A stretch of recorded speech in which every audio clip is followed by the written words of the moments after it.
Assalamualaikum warahmatullahi wabarakatuh. Perkenalkan, nama saya Donaldin Alfariji akan mempresentasikan bahasa Indonesia dalam pembangunan bangsa. Dalam presentasi ini, kita akan membahas yang pertama latar belakang, pembahasan, dan yang ketiga simpulan dan saran. Yang pertama latar belakang, Oliver Wendell Holmes Jr.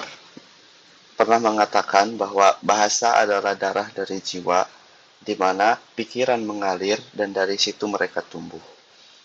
Bahasa Indonesia memiliki peran penting sebagai bahasa nasional dan pemersatu bangsa.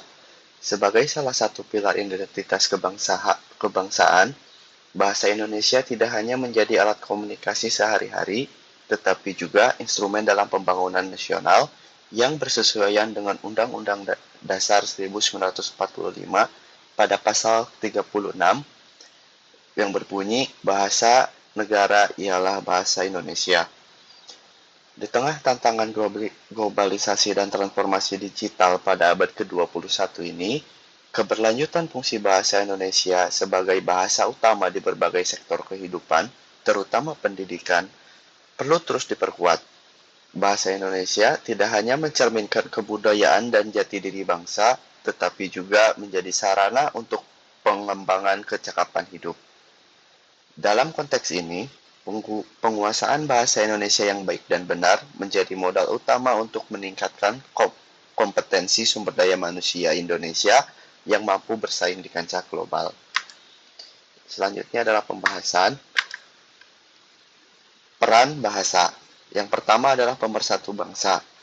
Sebagai bahasa nasional, bahasa Indonesia berfungsi menyatukan berbagai suku dan budaya di Indonesia, menciptakan rasa kebersamaan dan identitas nasional. Hal ini telah terbukti sejak dicetuskannya Sumpah Pemuda pada 28 Oktober 1928 yang menyatakan, "Kami, putra dan putri Indonesia, menjunjung bahasa persatuan bahasa Indonesia." Yang kedua adalah penghubung antar generasi. Bahasa Indonesia menjadi alat pelestarian budaya dan sejarah bangsa, memastikan warisan nilai-nilai luhur tetap terjaga dan dipahami oleh generasi penerus. Yang ketiga, peran bahasa adalah mendorong pendidikan. Sebagai bahasa pengantar utama di berbagai institusi pendidikan, bahasa Indonesia memfasilitasi penyampaian ilmu pengetahuan secara lebih efektif dan merata di seluruh pelosok Indonesia. Yang keempat adalah alat transformasi sosial.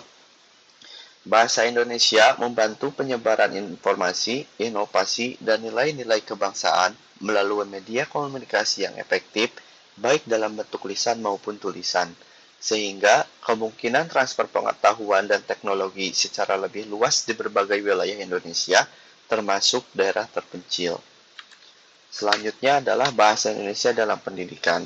Yang pertama adalah bahasa pengantar. Bahasa Indonesia berfungsi sebagai bahasa pengantar di berbagai jenjang pendidikan, mulai dari sekolah dasar hingga perguruan tinggi. Hal ini memudahkan siswa untuk memahami materi pelajaran dan berkomunikasi dengan guru dan teman sekelas, sehingga baik murid ataupun guru tidak harus dari daerahnya. Dia bisa dari daerah luar dan berjalannya pendidikan tetap lancar. Lalu, yang kedua adalah akses informasi. Penggunaan bahasa Indonesia dalam buku, jurnal ilmiah, dan materi ajar lainnya memberikan akses yang lebih luas bagi siswa untuk mendapatkan informasi dan pengetahuan. Ini membantu meningkatkan literasi dan pemahaman akademis. Yang ketiga adalah pengembangan ilmu pengetahuan. Bahasa Indonesia digunakan dalam pengembangan terminologi ilmiah yang memungkinkan siswa untuk memahami konsep-konsep baru dalam berbagai bidang ilmu. Ini penting untuk memfasilitasi penelitian dan inovasi di masa depan. Bahasa Indonesia memiliki peran yang sangat penting dalam pendidikan, tidak hanya sebagai alat komunikasi, tetapi juga sebagai medium untuk pengembangan ilmu pengetahuan, karakter, dan kesadaran budaya. Penggunaan yang optimal dari bahasa Indonesia dalam pendidikan akan mendukung kemajuan dan keberhasilan siswa di masa depan. Selanjutnya adalah tantangan Tantangan pertama adalah globalisasi dan pengaruh bahasa asing. Globalisasi membawa arus informasi dan budaya dari seluruh dunia yang seringkali menggunakan bahasa asing. Hal ini dapat mengurangi penggunaan bahasa Indonesia dalam berbagai konteks, termasuk pendidikan, media, dan komunikasi sehari-hari, sehingga cenderung lebih mengenal istilah dan ungkapan dalam bahasa asing yang dapat mengakibatkan berkurangnya kosakata dan pemahaman terhadap bahasa Indonesia. Ini juga dapat menyebabkan perubahan dalam pola komunikasi yang mengabaikan kaidah bahasa yang baik dan benar. Tantangan kedua adalah perkembangan teknologi. Kemajuan teknologi informasi dan komunikasi telah membuat cara orang berinteraksi dan belajar. Media sosial dan platform digital seringkali menggunakan bahasa gaul atau singkatan yang tidak baku. Dampaknya ialah penggunaan bahasa Indonesia yang tidak sesuai kaidah dalam konteks digital dapat mengurangi kualitas bahasa itu sendiri. Selain itu, ketergantungan pada teknologi dapat mengurangi keterampilan bahasa formal di kalangan generasi muda. Tantangan yang ketiga adalah variasi dialek dan bahasa. Indonesia memiliki ratusan bahasa daerah dan variasi dialek yang digunakan di berbagai wilayah.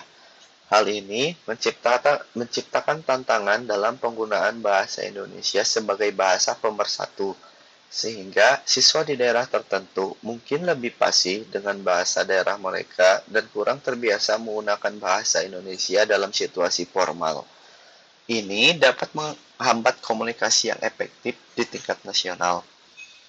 Tantangan keempat adalah kurangnya apresiasi budaya dan sastra daerah.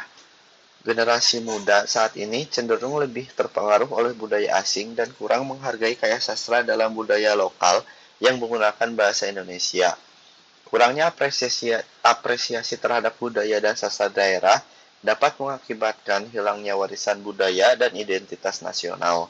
Generasi muda mungkin tidak memahami pentingnya nilai-nilai yang terkandung dalam karya sastra lokal. Selanjutnya adalah solusi atau upaya yang dapat dilakukan. Yang pertama adalah kampanye identitas bahasa. Meluncurkan kampanye nasional untuk mendorong masyarakat menggunakan bahasa Indonesia dalam kehidupan sehari-hari, termasuk di media sosial dan ruang publik. Yang kedua adalah penggunaan media sosial. Transformasi digital mempengaruhi cara orang berkomunikasi. Penggunaan media sosial dan aplikasi komunikasi seringkali mengedepankan bahasa gaul atau singkatan yang tidak sesuai dengan kaidah bahasa Indonesia, yang dapat mengurangi pemahaman dan keterampilan berbahasa formal. Yang ketiga adalah festival budaya dan sastra. Mengadakan festival yang menampilkan karya sastra dan budaya dari berbagai daerah untuk meningkatkan apresiasi terhadap kebudayaan lokal. Yang keempat adalah integrasi budaya dalam kurikulum.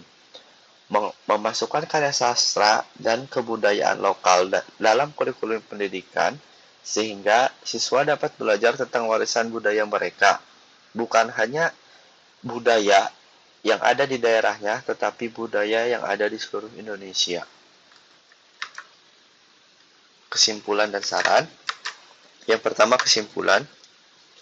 Bahasa Indonesia adalah instrumen penting dalam membangun bangsa yang maju dan kompetitif. Sebagai alat pemersatu, media pendidikan, dan pendorong kecakapan hidup, bahasa Indonesia harus terus dijaga dan dikembangkan agar mampu menghadapi tantangan globalisasi dan perkembangan teknologi di abad ke-21. Sebagaimana dikatakan oleh Ki Hajar Dewantara, bahasa adalah jiwa bangsa. Ungkapan ini menegaskan bahwa bahasa merupakan cerminan identitas dan kemajuan suatu bangsa. Untuk saran, yang pertama, pemerintah dan lembaga pendidikan perlu memperkuat kebijakan yang mendukung penggunaan bahasa Indonesia di semua sektor, terutama pendidikan.